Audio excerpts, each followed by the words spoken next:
We're a $20 million pre-seed seed AI venture fund based in Southern California. We invest in AI first companies that are founded by underrepresented founders. We give a first look to underrepresented founders. We also have to invest in companies that, per our thesis, we have to invest in companies that are building AI products, services, and solutions for real world impact. So that means they have to be solving like something that we all deal with colloquially as a society, right? Poverty, traffic, or they have to be pursuing new frontiers. So space exploration, deep sea water exploration, etc. The sectors that I would be most bullish on would be, as far as AI is concerned, where I think there's the most applicability, IoT, and then the SaaS industry and cybersecurity. Honestly, responsibility. Everything boils down to responsibility. You know, if you can't take responsibility for executing, for doing your job, take responsibility as a leader, even when things are maybe not directly the effect of someone else's cause, but you still have to take responsibility for that as a leader. I generally get excited about the things that people aren't talking about as much. Right now, all the buzz is around generative AI and large language models, but I'm pretty excited about things that can increase our ability in terms of senses, right?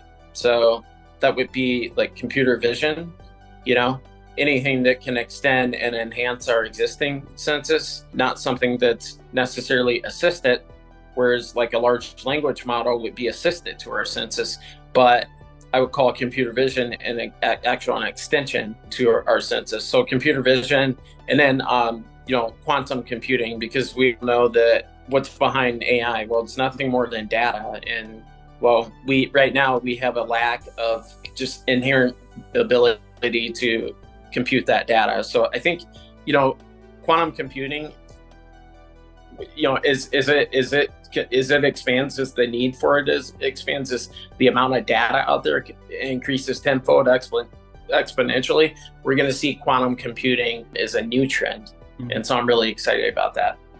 Quite honestly, always have a bootstrapping mentality. We live in a world that's ran by, valuations. Mm-hmm. In terms of the startup community. It's very valuation centric. It's very statistic centric, but I would say just keep it simple, stick to the things that have most substance. Ultimately, just build your brand. Have a bootstrapping mentality, because funding is not always going to be there.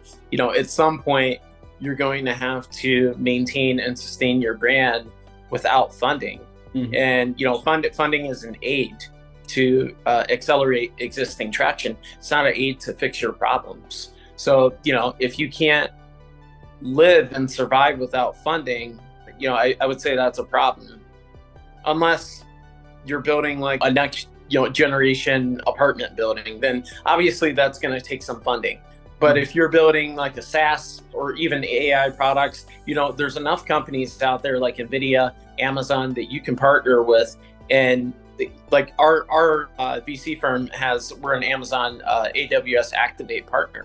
So you can leverage their tools and products and services, and you can be like a 1-2 person man or woman company, and you can build a company that can go to the moon and beyond. Mm-hmm. So think bootstrapping, think resourceful, and think doing more with less.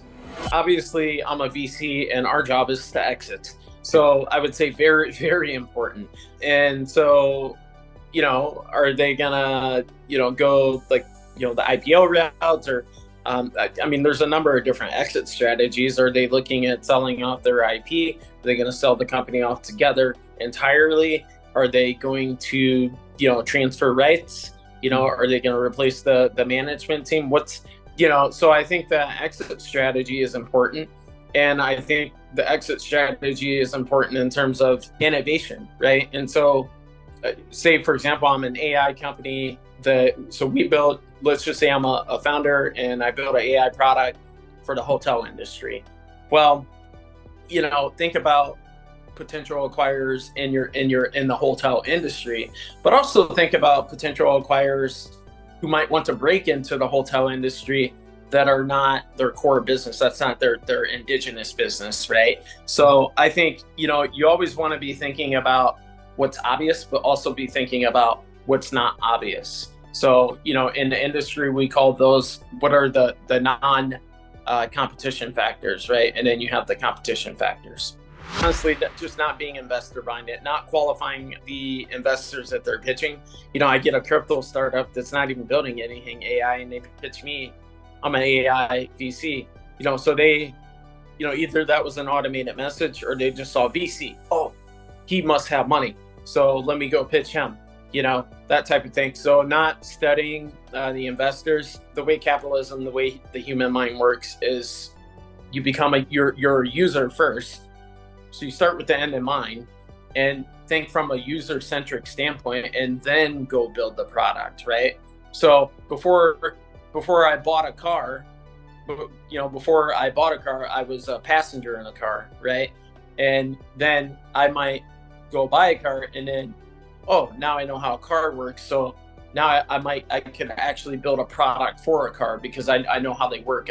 I've used every inch in a car in almost every capacity. So business is, I would say, a lot like that. And that's a mistake that I see founders make a lot, is that, they're not correctly pitching customers, they're not correctly pitching investors, they're not correctly pitching employees, because they're not thinking from a user or from that person's mindset. They're thinking from their mindset, from a point of need or I want, not from a point of I can provide or I have value, I can make this person's life better.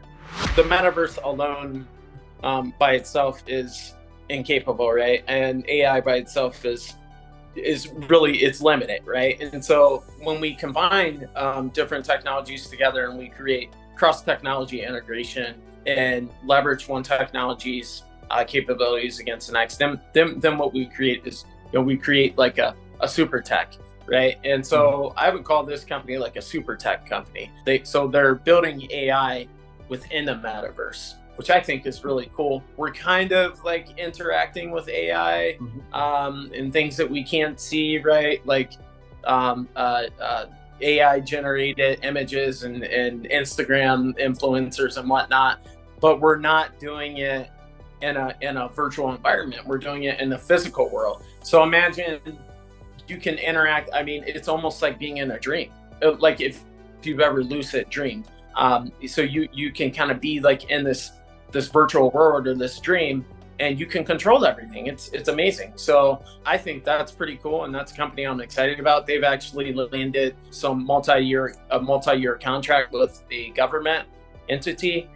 That's just going to explode this company. It's just going to take them to the next level. So we're expecting their valuation to go from like 10 million right now to easily in the hundreds of millions.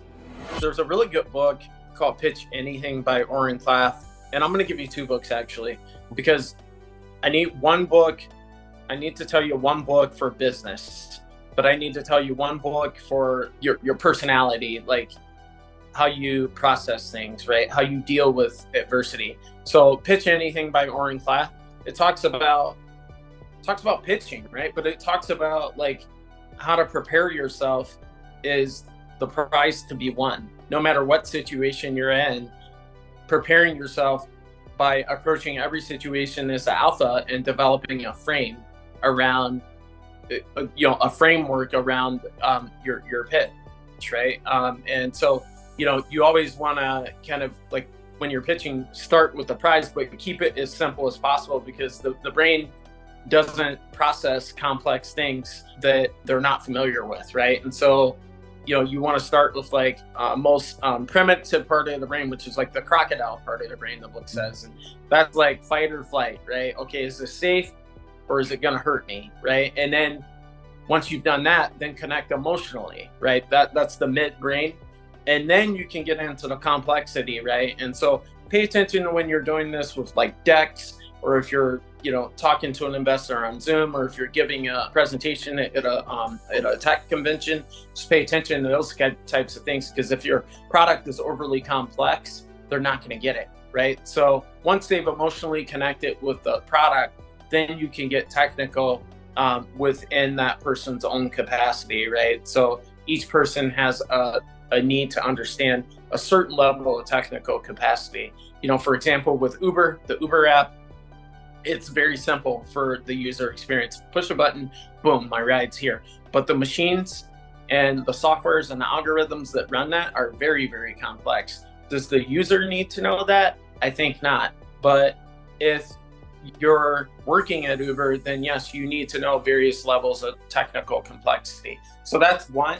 A lot of people just don't know how to pitch. As I said, pitching correct investors incorrectly. That's number one. Number two is a book by Michael Jordan's trainer, his old personal trainer when he played for the Bulls, Tim Grover. The book is titled Relentless. And it's just amazing to get into the mind of a guy like Michael Jordan. What makes a guy like that tick? Understanding his mindset and adopting some of his perspectives and training philosophies, I think can do good for you as an entrepreneur. So those two books.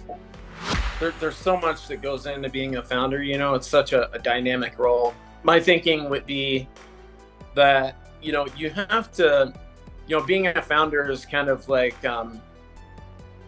it's kind of like, I don't know if you've ever swam out to sea, right? But I've swam out to sea. And when you're kind of, you don't swim against the current. In order to get back to shore, you swim parallel to the current, kind of almost diagonally towards the shore, but you're not swimming against the current, right? And so you're actually kind of swimming almost parallel, but in a slant towards the shore, and that's how you get back to shore. And I would just say that being a founder is kind of very much like the same way, right? Just go with the flow. And I would say work hard and smart, but also be as ethical and genuine as you can possibly be, because I think people pick up on that. And you don't want to appear as like you're living vicariously through something else. So just be as genuine as you can possibly be. And part of that is like follow through execution and taking responsibility, like I talked about. So I would say those things. And again, go with the flow, because I've started startups myself, and some have succeeded, some are still around, some are not, you know, and it's just like, I couldn't make it work, but that's fine. You know, take it as a learning lesson, and then just realize like, look, it may have been a great idea, but it was just the wrong timing, or you had the wrong combination of things that you were bring to the table to try to build that startup. You had the wrong ingredients, right? And so you take it as a learning lesson, and then if you can come back to it later in life, then you figure out how to tackle it again. But if not, that's fine, you know. But ultimately is not being married to your company, right? Just realizing that this is why the people behind technology and companies is so important, because the market's always going to change. So your product has to change. So you have to let go of your product. Don't be so attached to it, but the people behind it are always going to be there. So, you know, you can look at any company, Amazon, you know, think about where they first started out, selling books online. Now they're in the movie business, you know, Amazon Studios, they do all sorts of stuff, you know, but Jeff Bezos and some of the people that were there when they first started selling books online, those people are still there. So it's really the person that's going to make it work, not the product or the technology or the investor or the customer.